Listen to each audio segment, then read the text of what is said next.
Hello everyone, आज आपण blouse stitch करायला सुरुवात करणार आहोत। हे बघा, हे स्लीव्ह जरा मी बाजूला ठेवते, हा मागचा भाग पण बाजूला ठेवते आणि पुढच्या भागाचे आपण टक्स जे शिवणार आहोत ते कशा पद्धतीने शिवायचे ते मी आज तुम्हाला सांगणार आहे। हे बघा, आता हे चॉकने मार्किंग करून घेतले। मागच्या भागात आपण काय बघितलं, ब्लाउजचं मार्किंग केलं, कटिंग केलं आणि हे टक्सचं मार्किंग केलं। आपल्याकडे जर कार्बन पेपर नसेल तर आपण कशा पद्धतीने टक्सचं मार्किंग करू शकतो सोप्या पद्धतीने ते पण तुम्हाला सांगितलं। पण यामध्ये शक्यतो काय होतं की हे मेजरमेंट जर कमी जास्त झाले चॉकनी किंवा जाड बारीक झाले तर आपले हे पूर्ण माप चुकू शकतात, म्हणून शक्यतो कार्बन पेपरचाच वापर करायचा आहे आपल्याला। आता ही सेंटर लाईन घ्यायची आहे पहिल्या ब्लाउजमध्ये दाखवल्याप्रमाणे आणि त्या ब्लाउजला आपण डायरेक्ट इथून अशी तिरकी टिप मारली होती। आता इथून ही सरळ घेऊन स्लाइटली शेप द्यायचा त्याला। इथे नेहमीप्रमाणे लॉक करून घ्यायचे।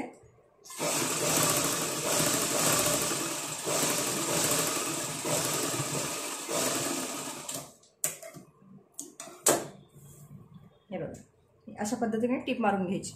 आता आपण याला डबल स्टिच करून घेऊया।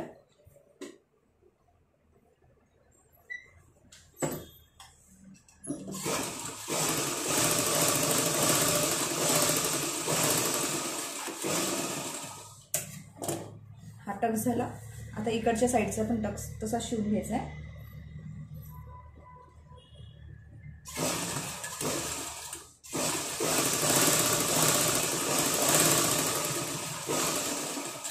कुठेच ओढाताना होऊ द्यायची नाही आपले टक्स शिवताना।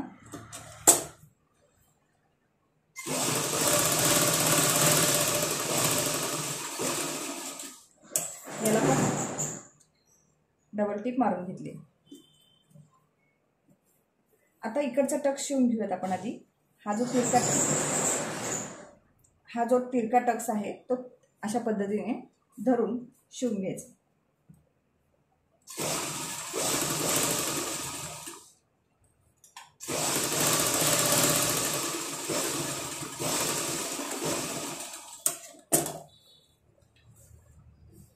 वेळोवेळी लॉक करायचं आठवण होऊ देत जा इकडे शिवताना, आणि शिवून झाल्यानंतर दोन्ही साईडला आपल्याला लॉक करायचं आहे। आता हा टक्स शिवून घ्यायचा आहे।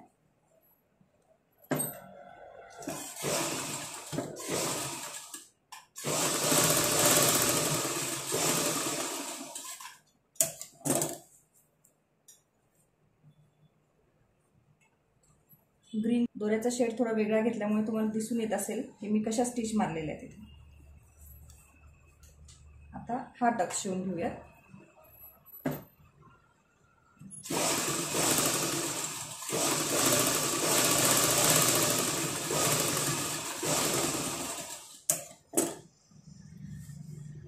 आणि इकडच्या भागाचा मुंड्याचा टक्स शिवून घेऊ।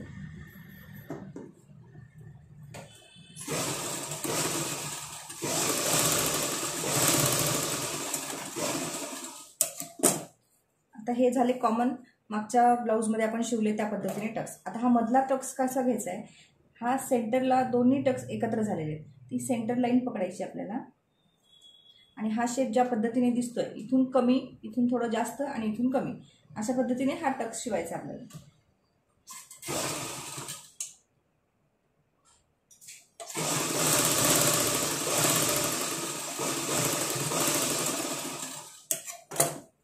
हे बघा, झाले आपले सगळे टक्स शिवून। आता हा गळा कट करायचा आहे। असा फुगा यायला पाहिजे, मग आपला ब्लाउज छान बसतो। आता याचा गळा कट करायचा आहे आपल्याला।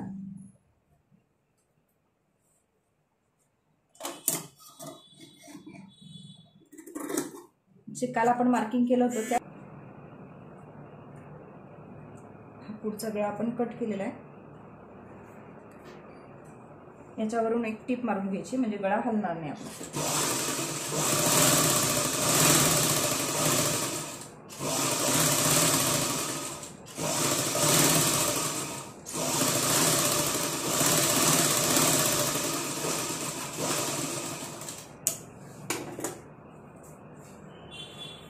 पुढचा भाग आपला तयार झालेला आहे। तर पुढच्या गळ्याला आणि कमरेला आपण गोल्डन कलरची पाइपिंग लावणार आहोत। आता ही पाइपिंग कशी लावायची ही तुम्हाला मी दाखवते आता. 1.25 इंचाची पट्टी आपल्याला ही अशी क्रॉसमध्ये कट करायची आहे गोल्डन कापडाची. तुम्ही मोजून घ्या. थोडी जास्त झाली तरी चालेल, पण शक्यतो कमी होऊ देऊ नका, कारण मग फोल्ड करताना तुम्हाला जर पट्टी कमी पडली तर त्याची फिनिशिंग येत नाही व्यवस्थित. हे बघा, आता या पट्टीची एक साईड शिवून घ्यायची.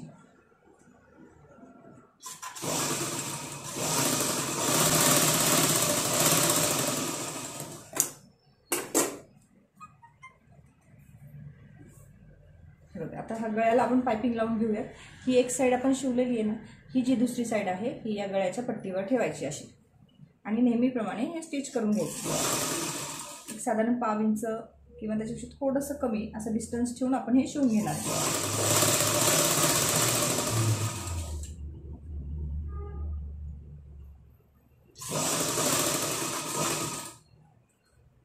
पट्टी ओढायची नाहीये.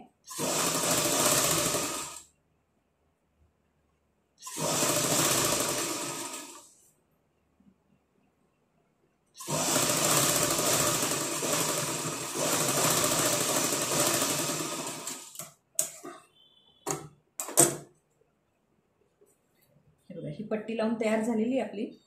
ही क्रॉस पट्टी असल्यामुळे बघा कुठे झोल दिसतोय का आता लावल्यानंतर सुद्धा बरोबर सरळ पट्टी लागलेली. आता आपण याला स्लॅश मारणार आहोत. थोड्या थोड्या अंतरावर स्लॅश मारून घ्यायचे.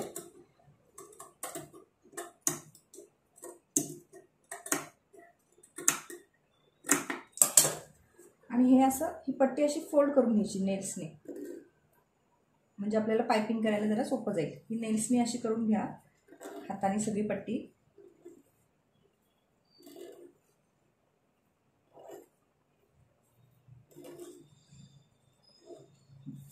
त्यानंतर हा जो कचरा आहे हा सगळा एका साईडला आला पाहिजे, या पट्टीवर आला पाहिजे. मग हे असं फोल्ड करून आपल्याला जेवढी जाड पट्टी पाहिजे, पायपिंग पाहिजे तेवढं फोल्ड ठेवायचं. जर जास्त जाड पाहिजे असेल तर हे जास्त बाहेर काढायचं. जर बारीक पाहिजे असेल तर ही पट्टी जेवढी पाहिजे तेवढी फोल्ड करून टाकायची आतमधल्या साईडने. हे बघा, हा जो कचरा आहे हा पण रोल होऊन जातो आणि इथे चांगली जाड पायपिंग दिसते आपली. आलं लक्षात? आता ह्या खाचेमध्ये मी टीप मारणार आहे. जी ग्रीन कलर आणि दोन्हीची जी टीप मारलेली खाच आहे याच्यामध्ये आपल्याला टीप मारायची.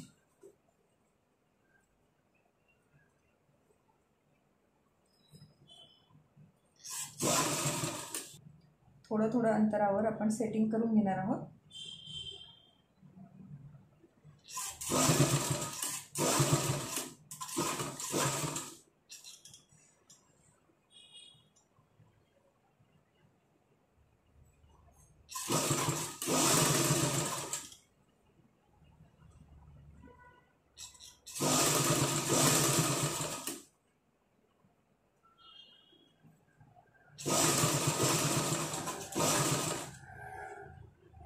बरोबर खाचेमध्ये टीप येते.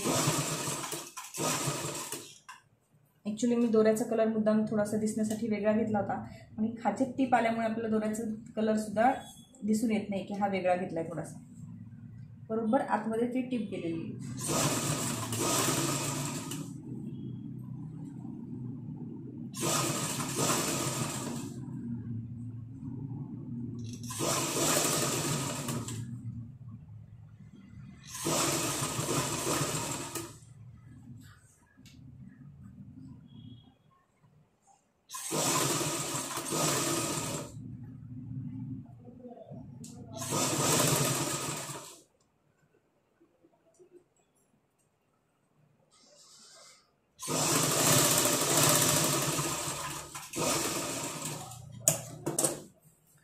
आपला गळा स्टिच करून झालेला आहे. आता हा जो फ्लॅप आहे हा सारखा असा पलटी होणार. इथे तुम्ही हेमिंग पण करू शकता किंवा अजून एक जर टीप मारली इथे तरी सुद्धा चालतं.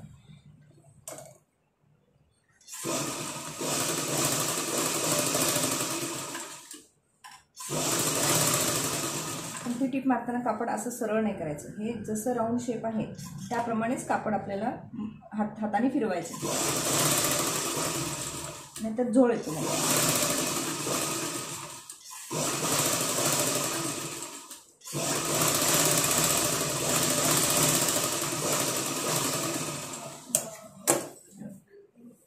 गळा तयार झालेला आहे पुढचा.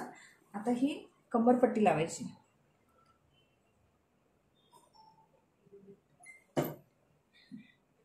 ही सुद्धा अशाच पद्धतीने आता ही सरळ लावायची. जेव्हा असं टर्निंग किंवा गोल राऊंड असतो तेव्हा कंपल्सरी ही क्रॉस पट्टीच कापायची.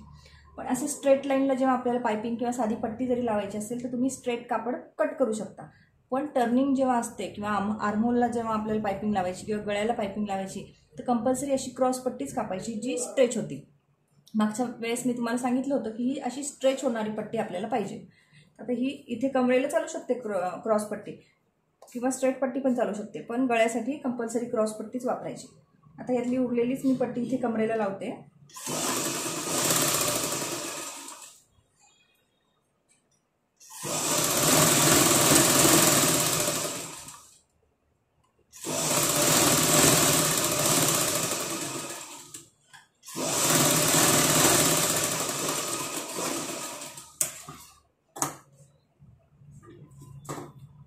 एक्स्ट्राचं कट करते. आता ही स्ट्रेट लाईन असल्यामुळे याला आपल्याला क्रॉस स्लॅश मारायची गरज नाही पडणार. स्लॅश नाही मारले तरी सुद्धा चालू शकेल. इथे याला सुद्धा नखाने असं करून घ्यायचं. कमरेला तुम्ही कंबरपट्टी पण लावू शकता, जशी मागच्या ब्लाऊजमध्ये दाखवली त्या पद्धतीने. जशी मागे लावतो तशीच पुढे लावायची. किंवा मग पायपिंगचा वापर करणार असेल तर सगळीकडे पायपिंग लावायची, म्हणजे फिनिशिंग हेमिंग करायची गरज नाही. ही अशी पायपिंग लावली तर हेमिंगची गरज पडत नाही आपल्याला. असं फोल्ड करून घ्यायचं आणि तिथे जसं आपण खाचेट टीप मारली तशाच पद्धतीने याच्यात मारायची खाचेट टीप. याला ग्रूव स्टिच पण म्हणतात.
आता आपण या पट्टीवर पण एक टीप मारून घेऊया.